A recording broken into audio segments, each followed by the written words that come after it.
بحروں بر پروردگار بحروں بر. اعوذ باللہ من الشیطان الرجیم. بسم اللہ الرحمن الرحیم. ان اللہ وملائکتہ یصلون علی النبی یا ایہا الذین آمنوا صلوا علیہ وسلموا تسلیما.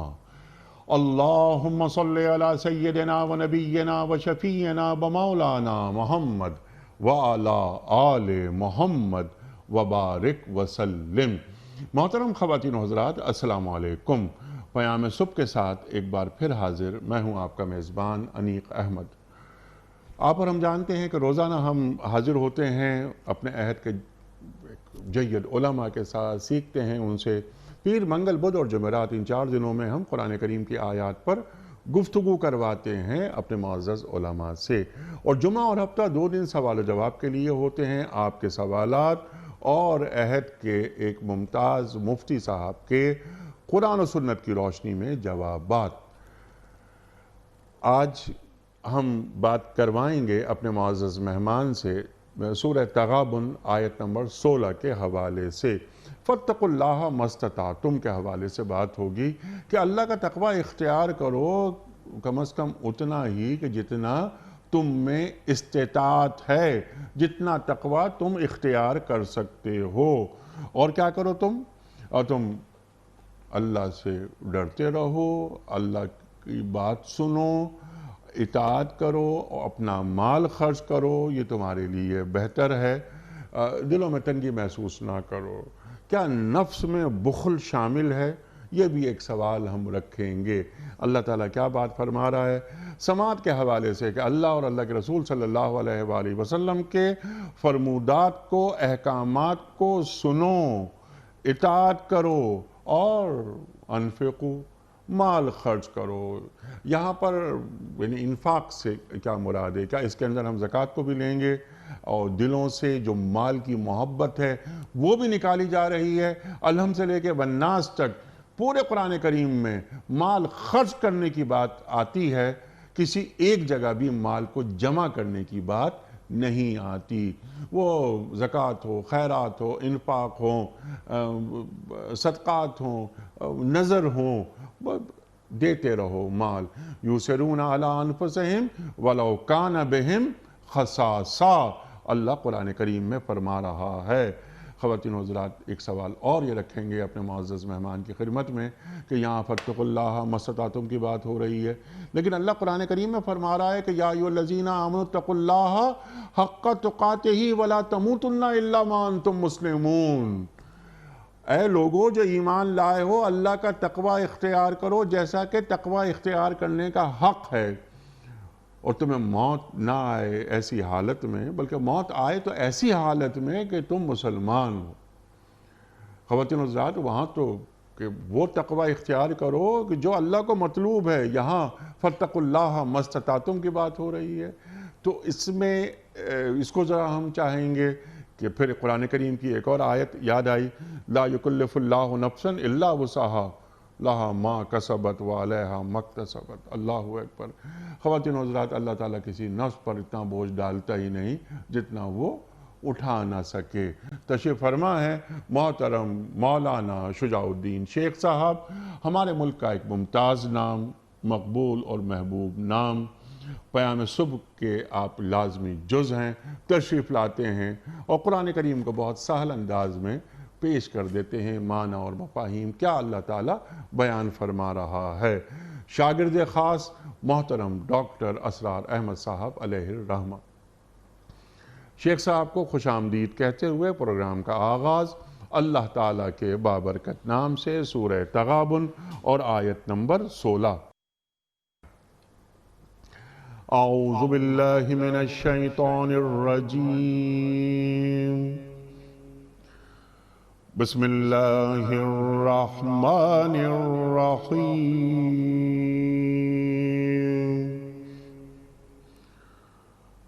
فاتقوا اللہ ما استطعتم واسمعوا واطیعوا وانفقوا خیرا لانفسکم وَمَن يُوقَ شُحَّ نَفْسِهِ فَأُولَئِكَ هُمُ الْمُفْلِحُونَ صدق اللہ العظیم۔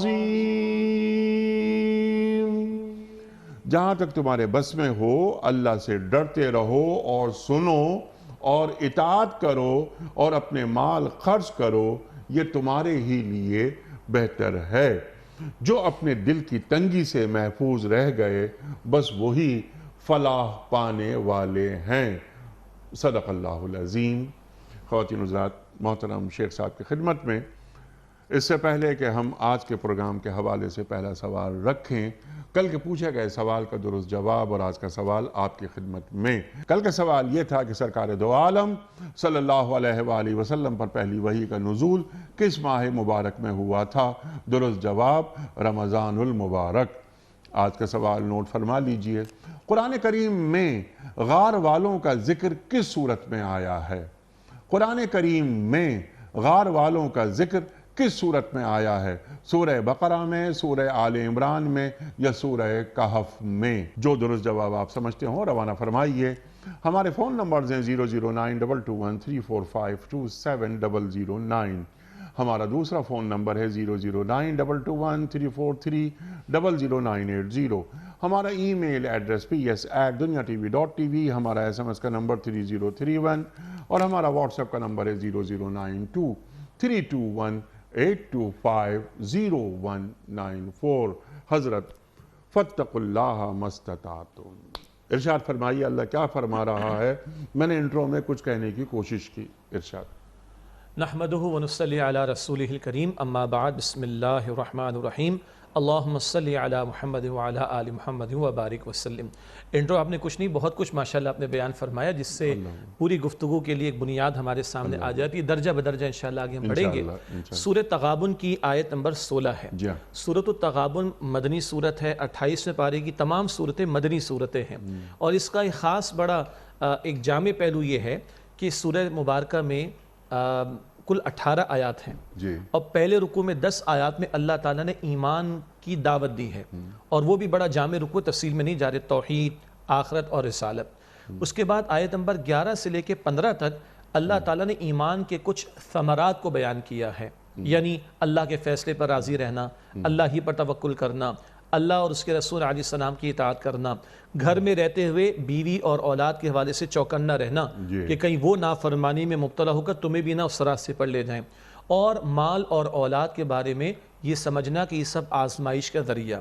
یہ 15 آیات جو پیچھے ہیں ان میں مباحث آئے، ایمان کی دعوت بھی اور ایمان کے ثمرات بھی۔ اس کے بعد اللہ تعالیٰ یہ آیت کریمہ عطا فرماتا ہے فاتقوا اللہ، پس تم اللہ کا تقوی اختیار کرو۔ آگے مستطاعتم بھی ہے، یعنی ایمان کی دعوت بھی آ گئی، ایمان کے ثمرات، تمہارے اندر اگر ایمان ہوگا تو رویے کیا ہوں گے وہ بیان ہو گئے۔ اب اس سب پر تمہیں کیا شے ہے جو عمل کے لیے آمادہ کرے گی، وہ ہے اللہ کا تقوی اختیار کرو۔ جو فا کا لفظ ہے نا، انگلش میں سو کہیں گے، اردو میں پس کہیں گے، یہ پیچھے 15 آیات اگر سامنے ہوں تو اس کا جو زور ہے اور اس کا جو پیچھے ربط ہے وہ بہت نمایاں ہو کر سامنے آتا ہے، پہلی بات۔ دوسری بات، اس آیت کریمہ میں 4 تو اللہ نے تقاضے رکھے اور ایک اپنی شان کریمی کا ذکر کیا جو بہت اہم ہے۔ جو 4 تقاضے رکھے ہیں وہ افراد سے بھی ہیں اور وہ اجتماعی سطح پر بھی ہیں، لیکن جو شان کریمی کا بیان ہے وہ ایک ایک فرد کے اعتبار سے ہے، اس پر ہم بات کریں گے انشاءاللہ۔ پہلا تقاضا اللہ کا تقوی اختیار کرو، استطاعت جس قدر ہو اس پر آپ نے لا یکلف اللہ نفسا الا وسعہا بھی تلاوت فرمائی آیت، اور حق تقاتہ بھی تلاوت فرمائی، وہ آیت کا حصہ ہم کلام کریں گے آگے۔ سننے کا تقاضا، سننے کس کی جی؟ اللہ کی سنیں بالکل واضح، رسول اللہ کی سنیں بالکل واضح صلی اللہ علیہ وسلم، اس کے آگے بھی سننا ہے، اور سننا صرف سننے کے لیے نہ ہو، معاف کیجئے گا، سن ہو جانے کے لیے نہ ہو، اطاعت بھی کرنی ہے۔ تو تیسرا تقاضا اطاعت کا ہے۔ چوتھا تقاضا انفاق کا ہے، اور آپ نے بہت خوبصورت بات بیان فرمائی، کیا صرف یہ صدقات کا، زکوٰۃ کا بیان ہو رہا ہے، یا صرف یہ کیا فقط مال کا تقاضا ہے؟ نہ، مال کا تو ہے ہی ہے انفاق، آگے ہم تفصیل بیان کریں گے انشاءاللہ۔ اللہ فرماتے ایک جگہ جو کچھ عطا ہوا وَأَنفِقُوا مِمَّا جَعَلَكُمْ مُسْتَخْلَفِينَ فِيهِ، سورہ حدید میں ہے، اور سورہ حدید 27 سے پارے کی آخری سورہ ہے کہ جس کسی شے پر تمہیں اللہ نے اختیار دیا اس کا انفاق کرو۔ یوں انفاق کا کینوس بہت بڑا ہو جاتا ہے۔ آگے اللہ کے یہ 4 تقاضے، تقوی، سننا، اطاعت کرنا، خرچ کرنا، پھر اللہ کہتے تمہارے حق میں بہتر ہے یہ، اس پر بھی کلام ہوگا۔ اور آیت کریمہ کے آخر میں کیا آیا؟ جو شح سے بچا لیا گیا، عام طور پر ترجمہ کیا جاتا ہے بخیلی یا دل کی تنگی، اس پر ہم آگے کلام کریں گے انشاءاللہ، لیکن یہ نہیں کہا جو بچ گیا، بلکہ جو بچا لیا گیا وہ ہوں گے جو کامیاب ہوں گے۔ عجیب ترتیب دیکھیے انیسا، جب آپ تلاوت فرما رہے تو ذہن اس طرح منتقل ہوا۔ شروع میں اللہ کہتا ہے فَاتَّقُوا اللَّهَ، حکم دیتا ہے، امپیریٹیو انداز ہے، حکم کا انداز ہے، اللہ کا تقوی اختیار کرو، یعنی بچو اللہ کی نافرمانی سے۔ تقوی کا لغوی مفہوم تو بچنا ہے۔ ایک آیت کریمہ کے شروع میں اللہ تقوی کا حکم دے رہا ہے اور بچنے کا حکم دے رہا ہے، اور آیت کے اختتام پر بچا لیے جانے کا ذکر فرما رہا ہے۔ بندہ بچ نہیں سکتا جی کی لالچ سے، بچا لیا جائے تو بچے گا، یہ اللہ تعالیٰ کی شان کریمی کی طرف بھی اشارہ۔ اور ایک اور نقطہ آخر میں بات کریں گے، وقت ہوا تو انشاءاللہ تعالیٰ، اپنی عبادات پر، اپنے اعمال پر، اپنے انفاق پر، اپنی محنتوں پر بندے کو ناز نہیں ہونا چاہیے، یہ محض اس کا فضل ہے کہ وہ خیر کی توفیق دے اور شر سے بچا لے۔ یہ مباحث ہیں جو اس آیت کریمہ میں انشاءاللہ ہمارے سامنے آئیں گے۔ سبحان اللہ، سبحان اللہ۔ اب ایک ایک نقطے پر انشاءاللہ آپ سے بات کرواتے ہیں۔ اب تقوی، فَاتَّقُوا اللَّهَ مَا اسْتَطَعْتُم پہ ہم بات شروع کر رہے ہیں۔ میں نے انٹرو میں سوال رکھا تھا، یہاں پر اللہ تعالیٰ فرما رہا ہے کہ جتنا تم تقوی اختیار کر سکتے ہو، جتنی تم میں استطاعت ہے، اتنا تو تقوی اختیار کرو۔ اور قرآن کریم ہی میں اللہ بات فرما رہا ہے کہ یا ایھا الذین آمنوا اتقوا اللہ حق تقاتہ، اللہ کا تقوی اختیار کرو جیسا کہ تقوی اختیار کرنے کا حق ہے۔ تو اس کو ذرا اس کو واضح کر دیجیے۔ بالکل، اس کا ایک پس منظر بھی ہے۔ جب وہ آیت کریمہ آئی ہے سورہ آل عمران آیت نمبر 102، جو نبی اکرم صلی اللہ علیہ وسلم اپنے اکثر خطبات میں اور خطبہ نکاح میں بھی تلاوت فرماتے تھے، زندگی بھر کا تقاضا ایک آیت میں آ گیا، یا ایھا الذین آمنوا اتقوا اللہ حق تقاتہ، اے ایمان والو اللہ کا تقوی اختیار کرو جیسا کہ اللہ سبحانہ وتعالیٰ کا تقوی اختیار کرنے کا حق ہے۔ یہ آیت آ رہی ہے اور صحابہ کرام لرز رہے رضی اللہ تعالیٰ عنہ اجمعین، عرض کی یا رسول اللہ صلی اللہ علیہ وسلم، کس کے بس میں ہے، کس کے لیے ممکن ہے کہ وہ اللہ کے تقوی کا حق ادا کر سکے؟ تو یہ ایک آئیڈیل بات، مطلوب بات وہ سامنے رکھ دی گئی، تقوی اتنا اختیار کرو جتنا کہ حق ہے۔ بہت سادہ بات ہے، ویژن اگر اونچا ہو، مقصود اگر اونچا ہو تو محنت بھی بہت اونچی ہوتی ہے۔ بعض اوقات آپ دیکھتے ہیں کچھ لوگوں نے خودکشیاں کی ہیں، اور یہ مالدار قسم کے لوگ تھے، کسی خاص میں کسی فیملی کا یا کسی بزنس کمیونٹی کے افراد کا، ورلڈ وائڈ بات کر رہا ہوں، کسی کا نام میں نہیں لے رہا۔ انہوں نے لکھا، ایک شخص نے اپنے آپ کو گولی ماری اور بلینز آف ڈالر کی ورتھ ہوگی، اس سے کہا nothing more to be achieved in the life, so there is no more use of life ... he shot himself dead، مار ڈالا اس نے اپنے آپ کو۔ تو میں عرض کر رہا ہوں ویژن اونچا ہو، مقصود اونچا ہو، محنت بھی اونچی ہوتی اور جاری رہتی ہے۔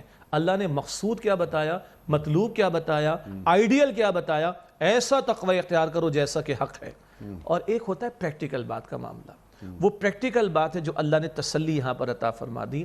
عملی پہلو جو اللہ تعالیٰ نے تسلی کے طور پر عطا فرما دیا، جب صحابہ کو پریشانی ہوئی تو اللہ آیت کریمہ یہ عطا فرما رہا ہے کہ فَاتَّقُوا اللَّهَ مَا اسْتَطَعْتُمْ، اللہ کا تقوی اختیار کرو جس قدر تمہارے اندر استطاعت ہے۔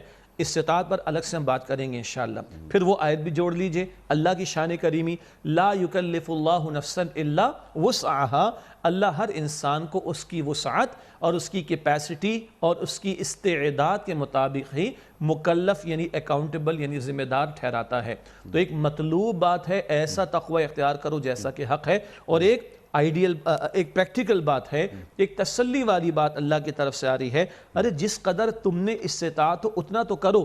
ایک اگلی بات، بندے کو، مجھے آپ کو خود نہیں پتا ہوتا، میں اس پہ 100 مرتبہ قسم کھا لوں، آج میں آپ کے سامنے بیٹھ کر بات کروں محض اللہ کے فضل و کرم سے، ورنہ ہم تو جب کالج لائف میں کھڑے ہوئے کراچی میں کالج کے اندر، اور ہمارے استاد نے 2-4 داڑھی کے بال دیکھ کے کہا میاں تلاوت کرو گے؟ بڑے ہمارے بزرگ پروفیسر تھے کہ سر وہ کروں گا تو صحیح لیکن ٹیبل کے پیچھے کھڑے ہو کر کروں گا، اسے کہ ٹانگیں کانپتی ہیں، 4 لوگوں کے سامنے بات کرنا بھی دشوار ہوتا ہے۔ وہ وقت تھا اور اللہ تعالیٰ نے توفیق عطا فرمائی، آرام سے بیٹھ کے بات ہو رہی۔ ہم اپنی اولاد کو دیکھیں، آج ہماری اولاد ماشاءاللہ کسی سٹیج پر ہے، ماسٹرز کے اوپر یا اس سے اوپر بھی، لیکن جب وہ ہمارا بیٹا یا ہماری وہ بیٹی پرائمری اسکول میں تھے، ان کو نہیں پتا تھا کہ ہمارے اندر کیپیسٹی کتنی ہے۔ ان بچوں نے بھی اپنے آپ کو کھپایا، ہم ماں باپ نے بھی اپنے آپ کو کھپایا، وہ پرائمری، سیکنڈری یا او اے لیولز، انٹرمیڈیٹ، ماسٹرز اور پتہ نہیں کہاں تک پہنچ گئے۔ اسی طرح اللہ کی تقویٰ کا معاملہ ہے۔ او بھائی مطمئن نہ ہو جاؤں، مجھے خود نہیں پتا کہ میرا مالک مجھے کہاں تک پہنچائے گا، اور وہ تو کہتا ہے سورہ عنکبوت کی آخری آیت میں، آیت 69 میں، وَالَّذِينَ جَاهَدُوا فِينَا لَنَهْدِيَنَّهُمْ سُبُلَنَا۔ اللہ فرماتا ہے جو ہماری راہ میں کوشش کرتے، محنت کرتے، اسٹرگل کرتے، ہم اپنے راستوں کی ان کو ہدایت دیتے ہیں۔ راستوں کی بڑا دلچسپ نقطہ ہے، اللہ کی طرف جانے والا راستہ ایک ہے، صراط مستقیم۔ اللہ کہاں کہاں سے لے آئے اور کہاں کہاں سے مدد عطا فرمائے، وہ بے شمار راستے ہو سکتے ہیں۔ تو جو ہماری راہ میں کوشش کریں گے، محنت کریں گے، ہم اپنے راستوں کی ہدایت ان کو عطا کریں گے۔ اور اس پر جو اعلیٰ ترین بات ہے وہ حضور نے حدیث قدسی عطا فرمائی، بخاری شریف مشہور روایت ہے۔ اللہ تعالیٰ فرماتا ہے کہ میرا بندہ مجھے دل میں یاد کرتا ہے، میں بھی اسے دل میں یاد کرتا ہوں۔ وہ کسی محفل میں یاد کرے، میں اس سے بہتر محفل فرشتوں میں یاد کرتا ہوں۔ وہ ایک بالش تو میری طرف آئے، اللہ فرماتا ہے ایک ہاتھ بھر اس کی طرف آتا ہوں۔ وہ ایک ہاتھ بھر میری طرف آئے، میں 2 ہاتھ بھر اس کی طرف آتا ہوں۔ وہ چل کر میری طرف آئے، میں دوڑ کر اس کی طرف آتا ہوں۔ تو استطاعت بھر تقوی اختیار کرو، یہ ایک پریکٹیکل بات بھی آ گئی، تسلی بھی آ گئی، لیکن اس کا یہ مطلب نہیں ہے کہ میں یہ کہوں صاحب کیا کروں، فجر تو میں پڑھ ہی نہیں سکتا، تہجد کا تو سوال ہی پیدا نہیں ہوتا، اور 3 آیات بار بار آپ کہتے ہیں 3 آیتیں قرآن کی تو میرے لیے ممکن ہی نہیں ہے۔ ارے نہیں بھائی، ہم 3 آیات کی بات کر رہے ہیں۔ آج میں اپنے اسمارٹ فون کی اسکرین پر 36 صفحے پڑھ جاتا ہوں روزانہ، اتنا کانٹینٹ میں پڑھ رہا ہوتا ہوں۔ تو 3 آیات رب کے کلام کی پڑھنا کوئی مشکل نہیں ہوگا۔ آپ سٹارٹ کرو، کل 30 آیات بھی آپ پڑھ لو گے انشاءاللہ تعالیٰ۔ جیسے پرائمری والا بچہ محنت کی سیکنڈری میں آ گیا، محنت کی انٹرمیڈیٹ میں آ گیا، گریجویٹ کر گیا، ماسٹرز ہو گیا، بڑھتا گیا نا، وہ یار دنیا کے معاملے میں، مادی معاملات میں، جسم کی حاجات کے معاملات میں، دنیا کی عارضی ضروریات کے معاملات میں تم اور ہم محنت کرتے تو آگے بڑھتے ہیں۔ جب اخلاص کے ساتھ اللہ کی طرف آئیں گے، اللہ کے سامنے روئیں گے، اللہ سے مانگیں گے، اللہ سے توفیق مانگیں گے، کیا اللہ مجھے دوڑا نہیں دے گا اپنے راستے کے اوپر؟ تو استطاعت کا یہ مطلب نہ لیا جائے کہ بس میں اتنا ہی کر سکتا ہوں، نہ، استطاعت بڑھتے بڑھتے بڑھتی ہے، اور بڑھتے بڑھتے کہاں تک اللہ لے کے جاتا ہے؟ قرآن کہتا ہے، سبحان اللہ، سورہ محمد صلی اللہ علیہ وسلم آیت نمبر 17 میں وَالَّذِينَ اهْتَدَوْا زَادَهُمْ هُدًى وَآتَاهُمْ تَقْوَاهُمْ، وہاں بھی تقویٰ کا لفظ ہے۔ جنہوں نے ہدایت کی روش اختیار کی، اللہ نے انہیں مزید ہدایت عطا فرمائی، اور اللہ نے انہیں ان کا تقویٰ عطا فرمایا۔ تو ایک آئیڈیل بات، ایک پریکٹیکل بات، البتہ استطاعت بڑھتے بڑھتے بڑھتی جائے گی، اس میں بندہ آگے بڑھتا چلا جائے تو وہ مطلوب کے طرف بڑھتا چلا جائے گا انشاءاللہ۔ سبحان اللہ، سبحان اللہ۔ مطلب اس معیار کے حصول کے لیے کوششیں جاری رکھو۔ اللہ اکبر۔ سمپل سوال آپ کی خدمت میں بغیر کسی تمہید کے کہ استطاعت میں اضافہ کیسے ہوتا ہے، درجات میں بلندی کیسے آتی ہے، اس کے لیے کیا طریقہ کار اپنانا پڑتا ہے؟ 3 باتیں بنیادی طور پر، ورنہ تو بہت ساری باتیں ہو سکتی ہیں۔ ایک ادھر نیت کا صحیح اور اخلاص والا ہونا، سارا کھیل اخلاص کا حصہ۔ اور سچی بات یہ ہے کہ بہت لوگ اپنے آپ کو ترم خان سمجھ لیتے ہیں کہ ہم نے یہ کر لیا، ہم نے وہ کر لیا، قطعا نہیں، اس میں کہیں نہ کہیں شر آ جائے گا اگر باتیں میں نیت میں کھوٹ آ جائے۔ تو اخلاص سے نیت کے ساتھ بندہ اللہ کی طرف چل پڑے تو اللہ چلاتا چلا جائے گا، نمبر 1۔ نمبر 2، جس کو ہمارے بہت ہلکا، معاف کیجئے گا، یا اس کو زیادہ اہمیت نہیں دی جاتی ہے، وہ ہے اللہ سے مانگنے کا معاملہ، اللہ کے سامنے رونے کا معاملہ، اللہ سے مانگنے کا معاملہ، اللہ کے سامنے گڑ گڑانے کا معاملہ۔ کیوں؟ اللہ کہتا ہے وَمَا تَشَاءُونَ إِلَّا أَن يَشَاءَ اللَّهُ رَبُّ الْعَالَمِينَ، تمہاری چاہت سے کچھ نہ ہوگا جب تک کہ اللہ نہ چاہے۔ تو اللہ سے مانگنا، مانگنا اور مانگنا۔ تیسری بات جو ایک آسان طریقہ ہے وہ یہ ہے کہ بھارت میں اکیلا تھوڑی اللہ کا تقوی اختیار کرنے میں لگا ہوں یا کوشش میں لگا ہوں، میں اکیلا تھوڑی ہوں دنیا کے اندر جو اللہ تعالیٰ کی بندگی میں لگنے کی کوشش کر رہا ہوں، اللہ کے بہت سارے بندے ہیں۔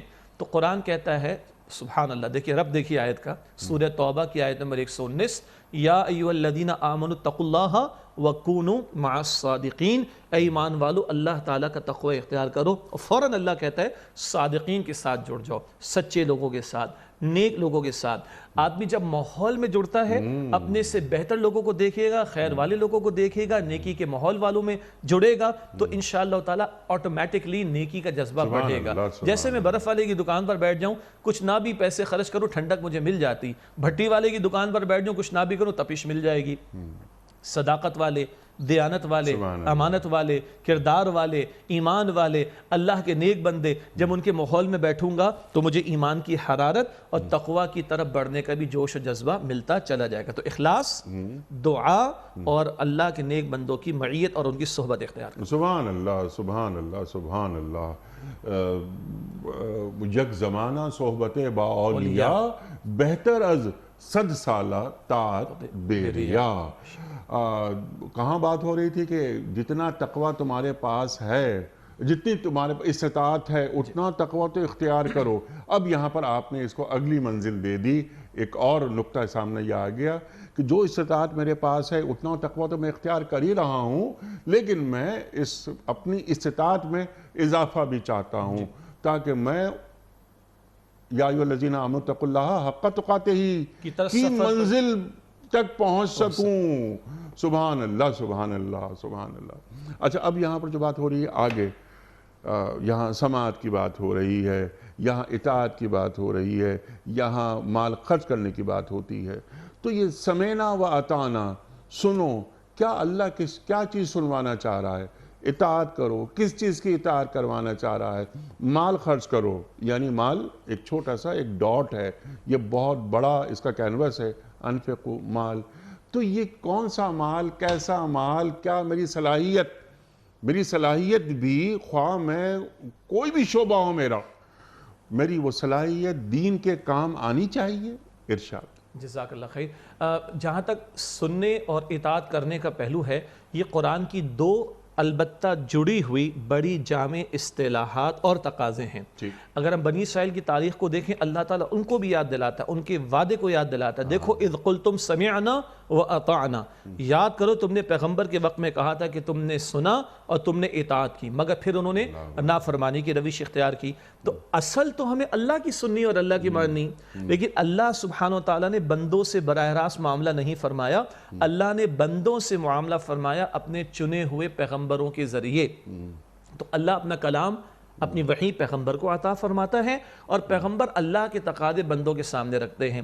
چنانچہ ایمان والوں کی شان جو آپ نے الفاظ ادا بھی کر دیے، سورۃ البقرہ کے آخر میں وَقَالُوا سَمِعْنَا وَأَطَعْنَا غُفْرَانَكَ رَبَّنَا وَإِلَيْكَ الْمَصِيرُ، اور انہوں نے کہا، ایمان والوں نے، اس سے پہلے ایمان کا ذکر ہے، آمن الرسول بما انزل، اور اب ایمان والوں کا قول کیا ہے؟ ہم نے سنا اور ہم نے اطاعت کی۔ اول یہ کون ہے؟ نبی مکرم علیہ السلام پر اول ایمان لانے والے صحابہ کرام رضی اللہ تعالی عنہم اجمعین۔ اور اب یہ ہر بندہ مومن کا قول ہونا چاہیے کہ وہ کہے کہ میں نے سنا اور میں نے اطاعت کی۔ تو اصلاً سننا اور اطاعت کرنا اللہ کے تعلق سے، اللہ کا معاملہ براہ راست بندوں سے نہیں۔ وہ پیغمبر کو وحی عطا فرماتے تو اب سننا پیغمبر کی بات کو اور اطاعت کرنا پیغمبر کی بات کی۔ اچھا، نبی مکرم صلی اللہ علیہ وسلم تشریف لے گئے دنیا سے، تو کیا سم و طاعت کا تقاضا ختم ہو گیا؟ نہیں، یہ دین ایک اجتماعیت کا تقاضا کرتا ہے، اور دین اجتماعی نظم ہمیں عطا کرتا ہے۔ اس اجتماعی نظم اور ڈسپلن کا 5 وقتہ اظہار نماز میں۔ امام کہے اللہ اکبر تو میں تب نماز شروع کروں گا، امام کہے اللہ اکبر تب میں رکوع میں جاؤں گا، امام کہے سمیع اللہ لمن حمیدہ تب میں رکوع سے کھڑا ہوں گا۔ تو دین سم و طاعت یعنی اس نظم اور اس ڈسپلن کا ہم سے مستقل تقاضا کرتا ہے۔ اچھا، ایک ڈسپلن ہم نماز میں دیکھ رہے ہیں، ایک ڈسپلن امت کی اجتماعیت میں ہونا چاہیے۔ جب خلافت راشدہ قائم تھی تو امت کا یہ خلیفہ ہوتا اور اس کی بات سنی جاتی اور اطاعت کی جاتی۔ فرق کیا ہے؟ پیغمبر معصوم صلی اللہ علیہ وسلم ہر بات سنیں گے، مانیں گے، لیکن پیغمبر کے بعد جو کوئی بھی اس سے خطا کا امکان ہے تو اب سنی جائے گی اور اطاعت کی جائے گی فی المعروف، معروف کے دائرے میں۔ اگر کوئی امیر معصیت کا حکم دے گا، شریعت کے خلاف حکم دے گا، تو اس کی بات کو نہ سنا جائے گا نہ اس کی بات کو مانا جائے گا۔ ڈسپلن کی بات کر رہا تھا۔ حضور علیہ السلام تشریف لے گئے، خلافت کا نظام قائم رہا، مسلمانوں کا ایک امیر اور اس کے ہاتھ پر بیعت، اور اس کی سنی جائے گی، اس کی اطاعت کی جائے گی۔ یہ اجتماعی ڈسپلن آ گیا امت کے لیے۔ پھر وہ خلافت کا رہا سہا تصور بھی ختم ہو گیا، لیکن دین کا تقاضا اپنی جگہ پر ہے کہ دین چاہتا ہے کہ تمہارا اجتماعی نظم موجود ہونا چاہیے۔ اگر کہیں خلافت کا نظام قائم ہو، آپ اس کو اور نام دے دیں، آپ غلبہ دین کہیں، نفاذ دین ہو جائے، اقامت دین ہو جائے، اسلامی انقلاب آ جائے، اسلامی حکومت قائم ہو جائے، حکومت الہیہ قائم ہو جائے، جس میں مسلمانوں کا امیر یا ذمہ دار اور وہ کتاب و سنت کے تقاضوں کے مطابق لے کر چل رہا ہے، تو امت پر واجب ہے کہ اس کی بات کو سنے اور اس کی بات کو مانے۔ کیوں؟ جو رب نماز میں ڈسپلن چاہتا ہے، وہ مسجد کے باہر بھی اس زمین پر مسلمانوں کو ڈسپلن کے ساتھ زندگی گزارنا دیکھنا چاہتا ہے۔ سبحان اللہ، سبحان اللہ۔ اور اس حکمران کی اطاعت ایسی ہی ہے جیسے اللہ اور اللہ کے رسول صلی اللہ علیہ وسلم کی اطاعت کی جا رہی ہے۔ جی، اس سے کہ وہ نمائندہ ہے۔ یا ایھا الذین آمنوا اطیعوا اللہ واطیعوا الرسول واولی الامر منکم فإن تنازعتم فی شیء فردوہ الی اللہ والرسول۔ جزاک اللہ خیر۔ اس آیت کریمہ کے حوالے سے بھی بالکل اولی الامر میں حکمراں بھی آئیں گے، جی، امت کے ذمہ داران بھی آئیں گے، اور درجہ بدرجہ جو جہاں جہاں ذمہ دار ہیں وہ سب آ جائیں گے اس کے اندر۔ لیکن بڑا قیمتی نقطہ ہے انیس صاحب، کچھ ہمارے ہاں وہ حضرات بھی ہیں نا کہ جو حکمرانوں کو بالکل کھلا لائسنس دے دیتے ہیں، تو یہ بات لے رہے قرآن کہہ رہا ہے، سورہ نساء کی آیت 59 ہے، یا ایھا الذین آمنوا اطیعوا اللہ وَأَطِيعُوا الرَّسُولَ وَأُولِي الْأَمْرِ مِنْكُمْ۔ بڑا قیمتی نقطہ ہے۔ اللہ کے ساتھ اطاعت کا لفظ آیا ہے، رسول کے ساتھ اطاعت کا لفظ آیا ہے، اولی الامر کے ساتھ لفظ اطاعت نہیں آیا۔ اس میں نقطہ ہے، وہ نقطہ کیا ہے؟ اللہ کی اطاعت انکنڈیشنل ہے، رسول علیہ السلام کی اطاعت انکنڈیشنل ہے، کوئی اف اینڈ بٹ نہیں ہو سکتا۔ اولی الامر اگر اللہ اور اس کے رسول کے حکم کے مطابق لے کے چلیں، شریعت کے دائرے میں لے کے چلیں، تو ان کی بات ماننا بھی لازم ہے اور ضروری ہے۔ لیکن اگر اولی الامر، اصحاب امر، حکمراں یا ذمہ دار اگر شریعت کے خلاف کوئی تقاضا مطالبہ کریں تو وہاں ان کی اطاعت نہیں کی جائے گی۔ یہ میں نے اس لیے عرض کیا ہے کہ بعض لوگوں نے اس آیت سے استشہاد کر کے حکمرانوں کو کھلی اور بالکل کھلا لائسنس دے دیا کہ جو چاہیں سو تقاضا کر سکتے ہیں، جو چاہیں سو تقاضا وہ نہیں کر سکتے۔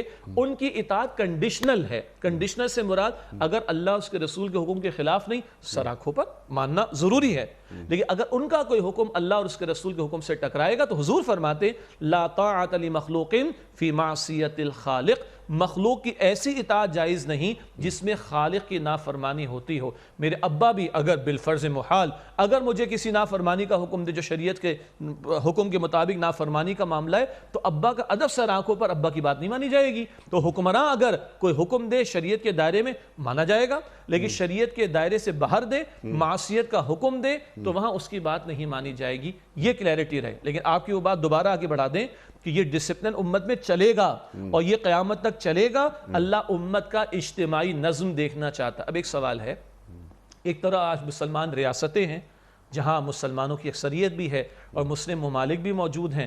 ہماری تو دعا ہے کہ اللہ ان حکمرانوں کو توفیق دے کہ اللہ کی شریعت کے احکامات کا نفاذ کریں تاکہ واقعتاً مسلمانوں کے اولی الامر قرار پا سکیں۔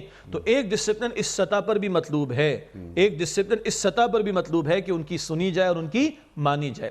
اور اگر کہیں ایسا نہیں ہے اور مسلمانوں کی اکثریت تو ہے، مسلمانوں کی اجتماعیت تو ہے، مگر شریعت کے احکامات نافذ نہیں ہیں، تب ان کے نفاذ کی سٹرگل کرنا، ان کے نفاذ کی جد و جہد کرنا، اس کے لیے محنت کرنا، یہ مسلمانوں پر فرض ہے۔ بعض لوگ مسلمانوں پر بھی فرض ہے، معاف کیجیے آپ کی بات کرتی ہے، مسلمان حکمرانوں پہ بھی فرض اول تو وہ ہے، کریں۔ اور مسلمان حکمرانوں پر یہ بھی فرض ہے کہ فاتقوا اللہ ما استطعتم، ماشاءاللہ، وہ بھی اللہ سے ڈریں، وہ بھی اللہ سے ڈریں، اور کم از کم اتنا کہ جتنی ان میں استطاعت ہے۔ اللہ اکبر، اللہ اکبر۔ اور اگر اللہ پر واقعتاً توکل ہو تو خدا کی قسم ہمیں نہیں پتا اللہ نے اس انسان میں کس قدر استطاعت رکھی ہے، ہمیں نہیں پتا ہوتا، لیکن بندہ اللہ کے ساتھ سنسیئر ہو جائے، کمیٹڈ ہو جائے، اپنا رخ اللہ کی طرف کر لے۔ انی وجہت وجہی للذی فطر السماوات والارض اور ان صلاتي ونسکی ومحیاي ومماتی للہ رب العالمین۔ دونوں آیات ابراہیم علیہ السلام ہمیں سکھا گئے ہیں، اور سرکار دو عالم صلی اللہ علیہ وسلم قرآن کریم میں آپ نے شامل کر دی۔ اللہ اکبر۔ اور ابراہیم علیہ السلام کو اللہ کیا کہتا ہے؟ کانتا امتا قانتا، ایک اپنی ذات میں پوری امت تھے۔ وہ اس نہج پر اگر ہم چل پڑیں تو اللہ پہاڑوں جیسا حوصلہ حکمرانوں کو بھی عطا کر دے گا، سبحان وہ اللہ۔ دنیا کی آنکھوں میں آنکھیں ڈال کر بات کر سکیں گے۔ آج مخلوق کا ڈر ہے، اللہ کی قسم خالق کا ڈر آ جائے تو مخلوق کیڑے مکوڑے سے زیادہ کوئی حیثیت نہیں رکھے گی۔ اللہ ہمیں بھی عطا فرمائے، ہمارے حکمرانوں کو بھی عطا فرمائے۔ بات چلی تھی سم و طاعت کا معاملہ، اللہ کی سنہ اطاعت کرنا، رسول اللہ علیہ السلام کی سنہ اطاعت کرنا، اور اگر مسلمانوں کے حکمران ذمہ دار ہوں ان کی سنہ اور اطاعت کرنا۔ تھوڑا اور نیچے آئیں، اگر کہیں دینی اجتماعیتیں موجود ہیں، میں بھی ایک دینی اجتماعیت سے تعلق رکھتا ہوں، کہیں دینی اجتماعیتیں موجود ہیں تو ان کا بھی ڈسپلن یہ ہونا چاہیے۔ 5 وقت کا ایک امام ہے، ہم اس کی پکار پر لبیک کہتے ہیں، رکوع کرتے ہیں، سجدہ کرتے ہیں، تب ایک ڈسپلن جماعت میں ہوتا ہے۔ تو دینی اجتماعیت کا ڈسپلن بھی یہ ہوگا، اس کا کوئی امیر ہوگا، اس کی سنی جائے گی، اطاعت کی جائے گی، ایز لانگ ایز کہ وہ شریعت کی بات کے خلاف بات نہ کرے، تو فی المعروف اس کی اطاعت کی جائے گی۔ یہ اوپر سے لے کے نیچے تک، اور حضور علیہ السلام کے مبارک دور سے لے کے قیامت تک سم و طاعت کا ڈسپلن ہے جو امت کو عطا کر دیا گیا۔ اگر آپ دیکھیں تو یہ پوری زندگی اور پوری امت کی سطح کے تقاضے ہیں جو سم و طاعت کے تقاضوں کے تحت ہمارے سامنے آتے ہیں۔ سبحان اللہ، سبحان اللہ، اور اس کے اصول اللہ تعالیٰ نے قرآن کریم میں رکھ دیے۔ لبیک، آپ نے جو بات فرمائی ابھی، آپ جب آپ فرما رہے تھے بات کہ مؤذن اذان دیتا ہے، امام، ہم لبیک کہتے ہیں اس کی آواز پر، لیکن اللہ اور اللہ کے رسول صلی اللہ علیہ وسلم کی آواز پہ لبیک کہنا۔ استجیبوا للہ وللرسول اذا دعاکم لما یحییکم، سورہ انفال میں پکار پر لبیک کہو جب اللہ اور اللہ کے رسول تمہیں پکاریں، اور ان کی پکار کیا ہے؟ لما یحییکم، ان کی پکار تو وہ ہے جس پر لبیک کہو تو تمہاری زندگانی اس میں ہے۔ امت کی زندگی اللہ اور اس کے رسول کی پکار پر لبیک کہنے میں ہے، اللہ اور اس کے رسول کے دشمنوں کی بات ماننے میں نہیں ہے۔ امت کی حیات، امت کی زندگی اللہ اور اس کے رسول کے سامنے سرنڈر کرنے میں ہے، اللہ اور اس کے رسول کے باغیوں کے سامنے جھکنے میں نہیں ہے۔ سبحان اللہ، سبحان اللہ۔ کاش یہ بات جو بڑے ہیں ہمارے، اللہ ان کو بھی سمجھے، ہم تو دعا کرتے ہیں جی دعا، جو مسلمان ریاستیں، ان کے حکمران، ان تک یہ بات پہنچے۔ آمین آمین آمین ثم وہ آمین۔ ایک سجدہ جسے تو گراں سمجھتا ہے، 1000 سجدوں سے دیتا ہے آدمی کو نجات۔ اپنی چند کرسیاں، اپنی چند بادشاہتیں، اپنے چند مفادات اور اپنے چند پیسے اور روپے دولتیں، ان کو بچانے کے چکر میں نہ پڑو۔ یہ کسی کے ساتھ محل نہیں گیا، کسی کے ساتھ جائیداد نہیں گئی، کسی کے ساتھ کرسی نہیں گئی، کسی کے ساتھ اقتدار نہیں گیا۔ جائے گا جب جہاں سے کچھ بھی نہ ساتھ ہوگا، 2 گز کفن کا کپڑا تیرا لباس ہوگا۔ لیکن ہاں، آج اللہ پر توکل کر کے کھڑے ہو جاؤ اور کلمہ حق کو لے کر کھڑے ہو جاؤ اور باطل کے مقابلے میں کھڑے ہو جاؤ، تو یہ عقیدہ، یہ ایمان، یہ توکل، یہ وہ شے ہے کہ جس پر تمہیں اللہ کی رضا ملے گی، اللہ کی جنت ملے گی، آخرت کی نجات ملے گی انشاءاللہ۔ سبحان اللہ، سبحان اللہ۔ سمعنا و اطعنا پر بات ہوئی آپ نے، جزاک اللہ۔ اب یہ انفقو کی بات اللہ تعالیٰ یہاں فرما رہا ہے، پھر وہ بخل، جیسے آپ نے بات فرمائی تھی شروع میں کہ بخل کی بات، تو یہاں پر بخل کے معنوں میں ہی آ رہی ہے بات، یا یہ ظلم کے معنوں میں آ رہی ہے، یا یہ کفر کے معنوں میں آ رہی ہے؟ اللہ کیا فرمانا چاہ رہا ہے کہ انفاق کرو، کنجوسی وغیرہ کو دور کرو، کنجوسی تمہارے کا نفس کا حصہ ہے، اور کیا یہ کنجوسی تمہارے نفس پر غالب آ جاتی ہے؟ کیا اللہ یہ فرما رہا ہے؟ جی، آپ کی اجازت سے ہم انفقو خیرا لانفسکم پر الگ کلام کرتے ہیں، ٹھیک ہے، اور پھر ومن یوق شح نفسہ پر الگ کلام کرتے ہیں، آپ کی اجازت سے۔ جہاں تک انفقو 2 مرتبہ یہاں نفس کا ذکر ہے۔ ہاں، لیکن اس میں بھی بڑی خوبصورت، جب آپ انٹرو میں فرما رہے تھے نا تو اللہ تعالیٰ نے ذہن منتقل کیا، وَأَنفِقُوا خَيْرًا لِأَنفُسِكُمْ، یہ جمع کا صیغہ ہے، اور خرچ کرو یہ تم لوگوں کے لیے بہتر ہے۔ اور اگلا واحد میں ہے وَمَن يُوقَ شُحَّ نَفْسِهِ، اور جو بچا لیا گیا، سنگولر ہے، جی کی لالچ سے، وہ لوگ کامیاب۔ ابھی ذکر کرتے ہیں انشاءاللہ۔ انفاق کا لفظ بڑا مستقل حکم ہے اللہ تعالیٰ کا، اور جیسے میں نے ابتداءً عرض کیا تھا کہ سورۃ الحدید کی ابتدائی آیات میں اللہ تعالیٰ فرماتا ہے وَأَنفِقُوا مِمَّا جَعَلَكُمْ مُسْتَخْلَفِينَ فِيهِ، جس شے پر اللہ نے تمہیں استخلاف دیا، جانشینی دی، اختیار دیا، اس کو انفاق کر دو، اس کو لگا دو۔ اور آپ نے درمیان میں اشارہ کیا تھا، اب یہ صرف مال کا انفاق نہیں، یہ مال بھی ہوگا، یہ وقت بھی ہوگا، یہ صلاحیت بھی ہوگی، یہ اولاد بھی ہوگی، یہ نسل بھی ہوگی، یہ وسائل بھی ہوں گے، یہ پی آر بھی ہوگی، یہ تعلقات بھی ہوں گے، اور یہ all available assets اور resources بھی ہو سکتی، whatever it may be, whether tangible or intangible۔ یہ کینوس بہت بڑا ہے، کیوں؟ قرآن کہہ رہے سورہ حدید کے شروع میں جو تمہیں اختیار دیا اس کا انفاق کر دو۔ تو اب یہ کینوس تو بہت بڑا ہو گیا، اب اس میں صرف مال شامل نہیں، اس میں جان، وقت، صلاحیت، انٹلیکٹ، لکھنے کی، بولنے کی صلاحیت، سوچنے کی صلاحیت، امپریس کرنے کی صلاحیت، اللہ اکبر، اور انسپائر کرنے کی صلاحیت، پھر اولاد، اور پھر جناب میرے ایسٹس، میری پی آر، میرے تعلقات، میرا ایکسپیرینس، میرا تجربہ، اس سب کو بریکٹ کریں، کہاں لگے؟ سنو اللہ کی اور اس کے پیغمبر کی، مانو اللہ کی اور اس کے پیغمبر کی، اور اس ماننے میں کوئی کمی نہ چھوڑنا، جو جو تمہیں عطا کیا، جہاں جہاں تمہیں اختیار دیا، اس سب کو اس کام کے اندر لگا دینا۔ اور مومن کی شان کیا ہے؟ اور پھر ایک امتی کی شان، امتی کا مشن وہ ہونا چاہیے جو محمد مصطفیٰ کا مشن ہے صلی اللہ علیہ وسلم۔ ہم کوئی چھوٹے لوگ نہیں، ہم کوئی ایرے غیرے نہیں، کبھی اللہ پیغمبروں کو چنتا رہا، اب وہ کہتے ہیں ہوا اجتباکم، اللہ کہتے ہیں اللہ نے تمہیں چنا ہے۔ سورہ حج کے آخر میں اللہ کہتے ہیں اللہ نے تمہیں چنا ہے، پہلے اس نے آدم سے لے کے محمد تک چنا ہے، 1.25 لاکھ انبیاء اور رسول کو علیہم السلام، آج تم امتیوں کو اللہ تعالیٰ نے چنا ہے۔ ہم کچھ چھوٹے لوگ نہیں، آج ہم کہنے میں حق بجانب ہیں، we are the chosen people of Lord، ہمیں اللہ کے چنے ہوئے، ہمیں اللہ کے چنے ہوئے جن کو بڑے کام کے لیے اللہ نے پیدا کیا۔ چند کروڑ میں نے بنا لیے، چند لاکھ میں نے بنا لیے، چند جائیدادیں میں نے جمع کر لی، یا کافر کے پاس مجھ سے بڑھ کر ہے؟ فرعون کے پاس محلات کم تھے، نمرود کے پاس بادشاہت کم تھی، حامان کے پاس وسائل کم تھے، شداد کے پاس دولت کوئی کم تھی؟ یہ تو اللہ نے کافروں کو بھی دے دیا۔ یہ اس کی بنیاد پر میری کوئی حیثیت نہیں اللہ کی نگاہوں میں۔ ہاں میں وہ کام کروں جس کام کے لیے اللہ نے مجھے پیدا کیا، میں اس مشن میں لگوں جس مشن کے لیے اس امت میں اللہ نے مجھے کھڑا کیا، تو یہ ہے سعادت کی بات۔ پھر اللہ بھی کہتا ہے اللہ اکبر، یا ایھا الذین آمنوا کونوا انصار اللہ، سورہ الصف کے آخر میں، اے ایمان والو اللہ کے مددگار بن جاؤ۔ دین تو اللہ کا ہے، قائم تو وہ کرے گا، غالب تو وہ کرے گا۔ عالم ظاہر میں اللہ تمہیں سعادت دینا چاہتا ہے کہ تم کھپاؤ، جان بھی، مال بھی، وقت بھی، صلاحیت بھی، اولاد بھی، نسلیں بھی، ایسٹس بھی، پراپرٹیز بھی، تعلقات بھی، کھپاؤ اس کے دین کی سربلندی کے لیے۔ وہ کہتا ہے کہ تم میرے مددگار ہو، اس سے اوپر کوئی بندے کے لیے مقام نہیں ہو سکتا کہ اللہ کہتا ہے تو میرا مددگار بن جا، اور اس سے اوپر کوئی مقام نہیں جو اللہ سورہ انفال میں کہتا ہے فَلَمْ تَقْتُلُوهُمْ وَلَٰكِنَّ اللَّهَ قَتَلَهُمْ وَمَا رَمَيْتَ إِذْ رَمَيْتَ وَلَٰكِنَّ اللَّهَ رَمَىٰ۔ اے مسلمانوں، تم نے ان کافروں کو قتل نہیں کیا، اللہ نے قتل کیا ہے۔ اے نبی مٹی آپ نے نہیں پھینکی، اے نبی مٹی اللہ نے پھینکی ہے۔ اس سے اوپر کیا روحانیت ہوگی، اس سے اوپر کیا قرب الہی کا درجہ ہوگا کہ بندہ عمل کرے اور اللہ فرمائے تو نہیں کر رہا، میں یہ عمل کر رہا ہوں۔ اس کینوس کو ذہن میں رکھیں تو جو اللہ نے مجھے اور آپ کو، میں نے کہا تجربہ ماضی کا میرا آڈٹ کا تجربہ ہو، اکاؤنٹس کا تجربہ ہو، مینجمنٹ کا ہو، آئی ٹی کا ہو، انجینئرنگ کا ہو، اللہ کہتا ہے لگاؤ اس دین کے لیے، اس دین کی سربلندی کے لیے لگاؤ۔ اللہ نے تمہیں سوچنے کی صلاحیت دی، تم نے دنیا جہاں کے بارے میں سوچا، تم نے بڑے بڑے پلانز دیے، تم نے بڑے بڑے پروجیکٹس دیے، تم نے بڑے بڑے آئٹمز دنیا کو دیے۔ آؤ سب سے بڑی بات، سب سے بڑا آئٹم اجازت دیجیے گا یہ اللہ کی کتاب کو لے کر کھڑے ہو جاؤ۔ اللہ نے تمہیں اولاد عطا فرمائی، کتنے کما لے گی؟ 5 10 15 25 20 لاکھ کما لے گی ماہانہ؟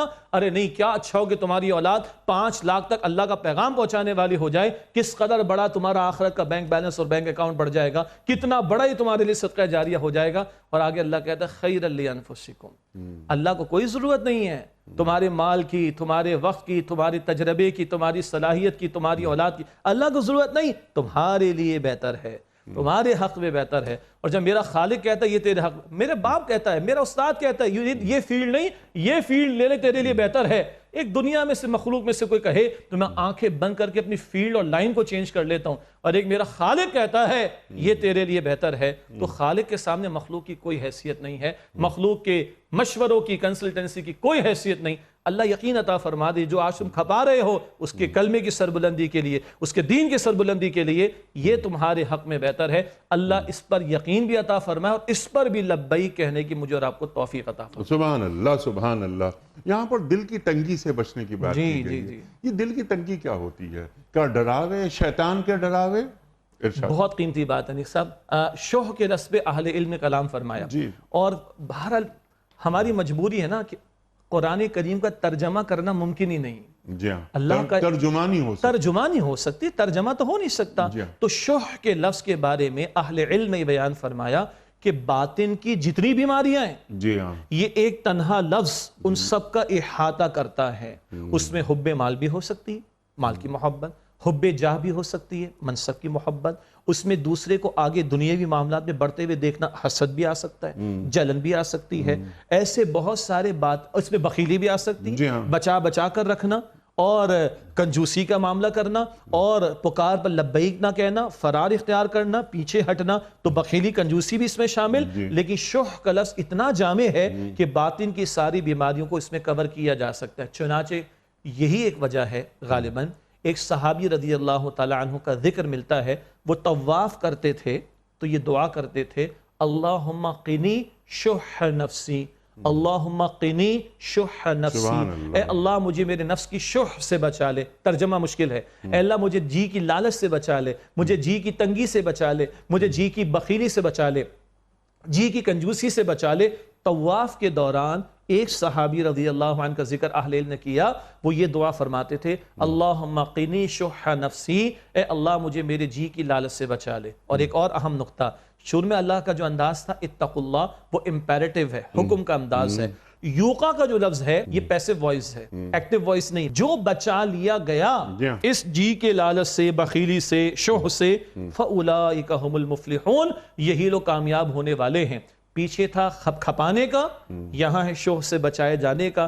اگر تم مال کی اور دنیا کی محبت میں ڈوب گئے، حب مال حب جاں، تو پھر یہ خیر لانفسکم والی بات نہیں ہو سکتی، پھر تم سمینہ وعطانہ کے تقاضوں پر عمل نہیں کر سکتے، پھر تم انفاق کے تقاضوں پر عمل نہیں کر سکتے، پھر تم اپنا واقعی بھلا نہیں چاہ سکو گے۔ لیکن سمجھایا کیا جا رہا ہے، یہ نہیں کہا جو بچ جائے، جو بچ گیا، جو بچ گیا، جو بچا لیا گیا۔ اشارہ کس بات کی طرف ہے، اس کی توفیق کے بغیر میں آگے نہیں بڑھ سکتا۔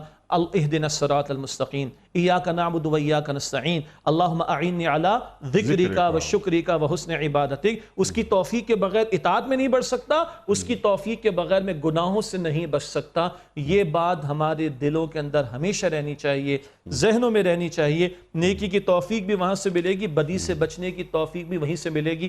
یہ جو ہم پڑھتے ہیں نا حی علی الصلاۃ سن کر لا حول ولا قوت الا باللہ، حی علی الفلاح سنتے لا حول ولا قوت الا باللہ، لوگوں کا مسکنسیپشن ہے، لوگوں کا خیال ہے کہ شیطان کو بھگانے کے لیے پڑھنا چاہیے، اور شیطان کو بھگانے اس سے بچنے کے تو اعوذ باللہ پڑھنا چاہیے۔ وہ کہہ رہا ہے مؤذن حی علی الصلاۃ، ہم کہہ رہے ہیں لا حول ولا قوت الا باللہ۔ کیا مطلب؟ اللہ کے سوا کسی کے پاس طاقت اور قوت نہیں۔ وہ پکار رہا ہے نماز کی طرف آؤ، اللہ کی توفیق کے بغیر میں نہیں جا سکتا۔ اللہ اکبر۔ وہ پکار رہا ہے حی علی الفلاح، میں کہہ رہا ہوں لا حول ولا قوت الا باللہ، اللہ کی توفیق کے بغیر میں کامیاب نہیں ہو سکتا۔ یہ احساس رکھنا چاہیے۔ اور یاد رہے قرآن کہتا ہے من جاہد فانما یجاہد لنفسہ، جو محنت کر رہے ہیں نا اپنے بھلے کے لیے کر رہا ہے، اللہ کو تمہاری محنتوں کی کوئی حاجت نہیں۔ من شکر فانما یشکر لنفسہ، جو شکر ادا کر رہا ہے اپنے بھلے کے لیے، اللہ کو کوئی حاجت نہیں، وہ غنی عن العالمین ہے، تمام جہان والوں سے بے نیاز۔ اور من عمل صالحا فلنفسہ، جو عمل لے کر اپنے بھلے کے لیے کر رہا، اللہ کو کوئی حاجت نہیں۔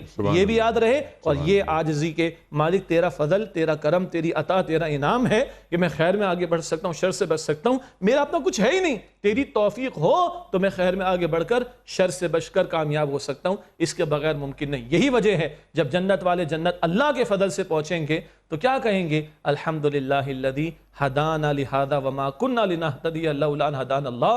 تمام شکر تعریف اللہ کے لیے جس نے یہاں جنت تک پہنچایا، اور ہم ہرگز ہدایت پانے والے نہ ہوتے اگر اللہ تعالیٰ ہی نے ہمیں ہدایت نہ دی ہوتی۔ سبحان اللہ، سبحان اللہ، سبحان اللہ، سبحان اللہ۔ شیخ صاحب بالکل اب کنکلوڈ فرما دیجئے، بہت ساری گفتگو ہوئی، سبحان اللہ، سبحان۔ اور کیا آپ نے گفتگو میں آخر میں جنتیوں کی جو دعا آپ نے یہاں ارشاد فرما دی، اللہ تعالیٰ بس یہ یعنی وہ وقت لے کر آئے گا ہم یہ دعا جنت میں پڑھیں، الحمدللہ الذی ہدانا لہذا وما کننا لنہتدی لولا ان ہدانا اللہ۔ کنکلوڈ ٹو ڈوز، کیا سیکھا ہم نے آج قرآن کریم کی اس آیت سے، یعنی سورہ تغابن آیت نمبر 16؟ جی ناظرین سے گزارش کہ خود بھی ترجمہ کھولیں، تشریح بھی پڑھیں۔ اللہ کا تقوی جس قدر استطاعت ہو، اور یہ پریکٹیکل بات آ گئی، اللہ کی شان کریمی جتنا اس نے وسعت دی ہے اتنا ہی اس نے ہمیں ذمہ دار ٹھہرایا۔ البتہ وسعت بڑھتی جائے گی جب ہم اخلاص، دعا اور اچھے ماحول کو اختیار کریں گے۔ سننا اور اطاعت کرنا اللہ اور اس کے رسول کی صلی اللہ علیہ وسلم، پھر مسلمانوں کی اجتماعیت کے جو ذمہ دار ہوں ان کی، حکمراں ہیں ان کی بھی بات مانی جائے۔ ہاں حکمراں ہو یا کوئی اور بڑا ہو، خلاف شریعت کوئی بات ہو تو اس کی بات کو تسلیم نہ کیا جائے۔ دینی اجتماعیت ہو اس کا بھی نظم ہو، سننے اور اطاعت کرنے، لیکن نظم برقرار رہے گا۔ بالکل انتشار دین پسند نہیں کرتا، بالکل بجا۔ اسی طرح تقاضا آیا کہ خرچ کرو، یہی تمہارے حق میں بہتر ہے، اور خرچ صرف مال کا نہیں، جان کا، وقت، صلاحیت، تمام چیزوں کا۔ اور اللہ کہتے ہیں یہ کرو گے تو بہتر ہے. اس کا یقین رکھیں جو آج اللہ کی طرف لوٹا رہے ہیں, اللہ کو پیش کر رہے ہیں, اللہ کے لیے کھپا رہے ہیں, اللہ وہ عطا فرمائے گا جس کا ہم تصور نہیں کر سکتے. اور آخری بات, کامیابی ہمارے عمل سے نہیں ملے گی, کامیابی اللہ کی توفیق سے ملے گی. برائی سے بچنا میں اپنی محنت سے نہیں بچ سکتا, اس کی توفیق سے بچوں گا. خیر میں آگے بڑھنا میں اپنی محنت سے نہیں بڑھ سکتا, محنت کرنی ہے مگر توفیق اس کی عطا ہوگی تو آگے بڑھوں گا. اور فرمایا جو بچایا گیا, اس میں عاجزی کی طرف, انکساری کی طرف اور للہیت کی طرف اشارہ, جو بچایا گیا جی کی لالچ سے, یہ لوگ ہیں جو فلاح پانے والے ہیں. ان کو اللہ تعالیٰ نے کامیاب قرار دیا. تو کامیابی کا معیار وہ سامنے رکھیں جو اللہ کے نزدیک ہے. میں نے مرنے کے بعد بندوں کو جواب نہیں دینا کہ ان کے معیار پر عمل کروں, مجھے مرنے کے بعد اللہ کو جواب دینا ہے, اس کا معیار چلے گا, اس کے مطابق عمل کرنا ہے. سبحان اللہ سبحان اللہ. شیخ صاحب بڑا ممنون, بڑا شکر گزار آپ تشریف لائے. خواتین حضرات, سورہ تغابن آیت نمبر 16 پر آج گفتگو ہوئی, طویل گفتگو شیخ صاحب نے عطا فرمائی. سبحان اللہ سبحان اللہ. فاتقوا اللہ ما استطعتم بات شروع ہوئی تھی اور رفتہ رفتہ بات آگے بڑھتی چلی گئی. اللہ کا تقوی اختیار کرو کم از کم اتنا کہ جتنی تم میں استطاعت ہو. اللہ تعالیٰ استطاعت سے زیادہ بوجھ نہیں ڈالتا, لیکن وہ یہ معیار زندگی بھر وہی رہے جو گفتگو میں بات آئی کہ یا ایھا الذین آمنوا اتقوا اللہ حق تقاتہ ولا تموتن الا وانتم مسلمون, جو شیخ صاحب نے ہمیں تعلیم کیا. وقت مکمل ہوا ہماری آج کی گفتگو کا. انشاءاللہ کل حاضر ہوں گے اور پھر گفتگو کو آگے بڑھائیں گے. لیکن فی الحال کوئز. کل کا سوال یہ تھا کہ سرکار دو عالم صلی اللہ علیہ وآلہ وسلم پر پہلی وحی کا نزول کس ماہ مبارک ہوا تھا؟ درست جواب رمضان المبارک. آج کا سوال نوٹ فرما لیجئے. قرآن کریم میں غار والوں کا ذکر کس صورت میں ہے؟ قرآن کریم میں غار والوں کا ذکر کس صورت میں ہے؟ سورہ بقرہ, سورہ آل عمران یا سورہ کہف؟ جو درست جواب آپ سمجھتے ہوں روانہ فرمائیے. ہمارے فون نمبرز ہیں 00922134527 ہمارا دوسرا فون نمبر ہے 009221343000980. ہمارا ای میل ایڈریس ps@duniatv.tv. ہمارا SMS کا نمبر 3031 اور ہمارا واٹس ایپ کا نمبر ہے 00923218250194. حضرت ایک پرچی نکال کر آج کے ونر کے نام کا اعلان فرما دیجئے. نور احمد صاحب ہیں ہری پور سے. نور احمد صاحب ہری پور سے آپ کی خدمت میں دنیا ٹی وی کی جانب سے دینی کتب پر مشتمل گفٹ ہیمپر آپ کے گھر روانہ کیا جا رہا ہے. آپ کو بہت بہت مبارک ہو. اختتام ہوتا ہے پیام صبح کا روزانہ ایک قول پر, اور وہ قول ہوتا ہے صاحب نہج البلاغہ امیر المومنین حضرت علی مرتضیٰ کرم اللہ وجہہ کا. آپ فرماتے ہیں کہ سچائی زبان کی امانت ہے اور سنجیدگی عقل کی زینت. سچائی زبان کی امانت ہے اور سنجیدگی عقل کی زینت. سبحان اللہ سبحان اللہ. اپنے میزبان انیق احمد کو کل تک کے لیے اجازت دیجیے. خدا حافظ. پروردگار